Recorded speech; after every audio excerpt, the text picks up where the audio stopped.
Brittney Griner is once again at the center of a heated national debate. And this time, it's not just about basketball.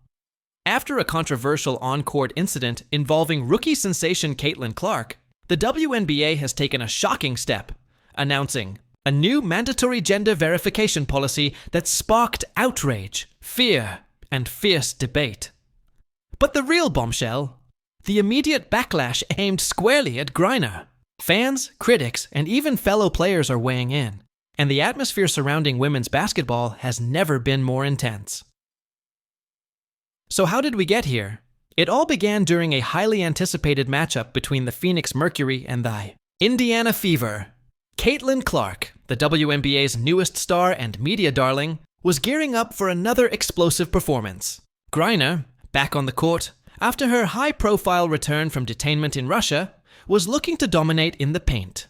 Tensions were already high, with many fans eager to see how Clark would handle the physicality of players like Griner and other seasoned veterans. What no one expected was just how physical it would get. Midway through the second quarter, as Clark drove toward the basket, she collided with Griner under the rim. The contact was hard, some say unnecessary, and sent Clark crashing to the hardwood. Though the referees called it a common foul, social media exploded.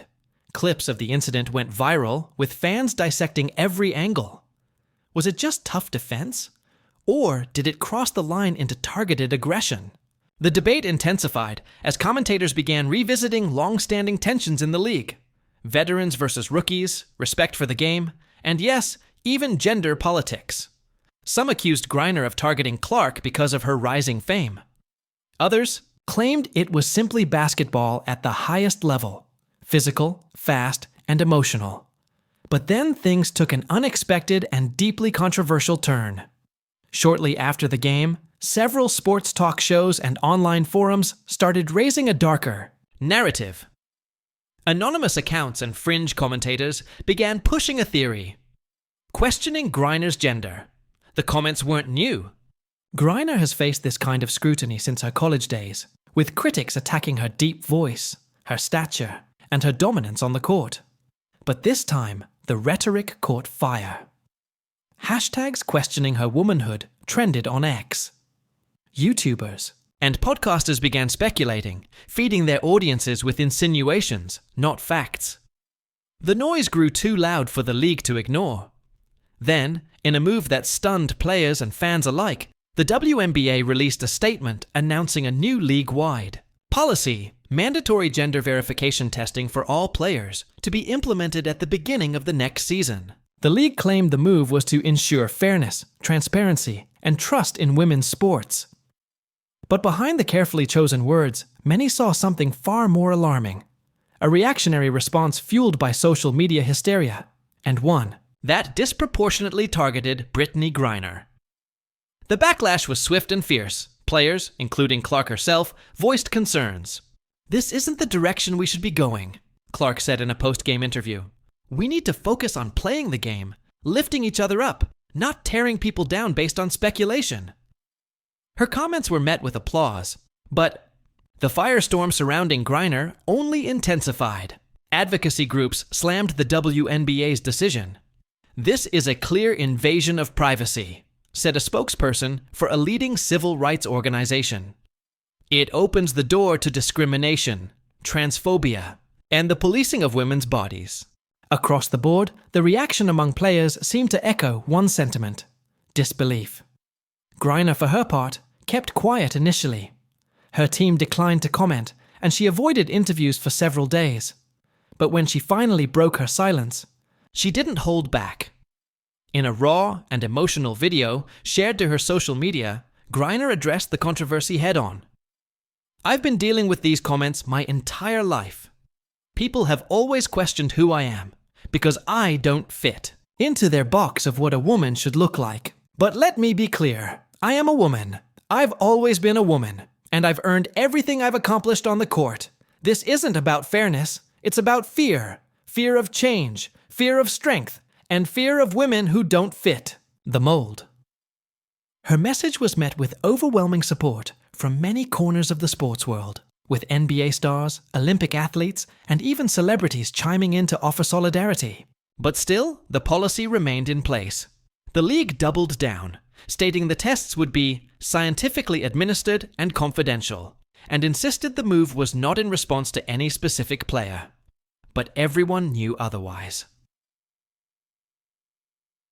Behind closed doors, sources revealed that the WNBA's decision was made following immense pressure from sponsors and investors who were concerned about the growing controversy.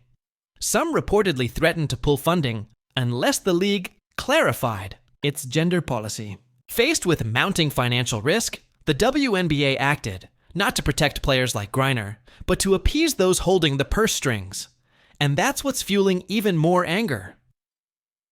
Many fans feel betrayed.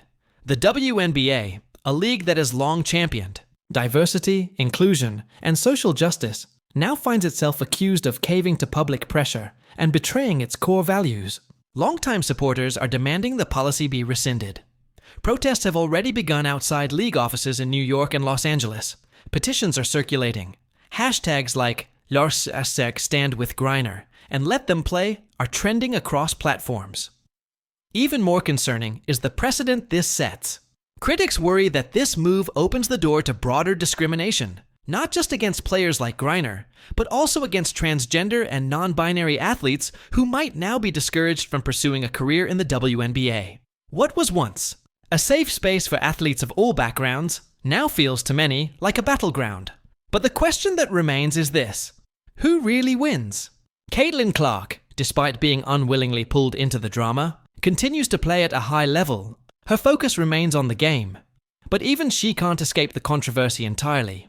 Some pundits accuse her of not doing enough to shut down the speculation. Others say it's not her job to fix a problem she didn't create. It's a lose-lose situation. And the growing division between rookies and veterans is now threatening team chemistry across the league. Meanwhile, Griner's every move is under a microscope. Opposing fans have begun chanting slurs during away games. She's facing more pressure than ever, not just to perform, but to defend her very identity. And through it all, she continues to show up game after game, putting up stats, leading her team, and refusing to be broken. In the end, this moment could be a turning point for the WNBA. Will it double down on its controversial policy? Or will it listen to the voices rising up in support of its players? Will it protect the athletes who helped build its brand, or sacrifice them for the sake of profit and optics? One thing is clear. This isn't just about Brittney Griner.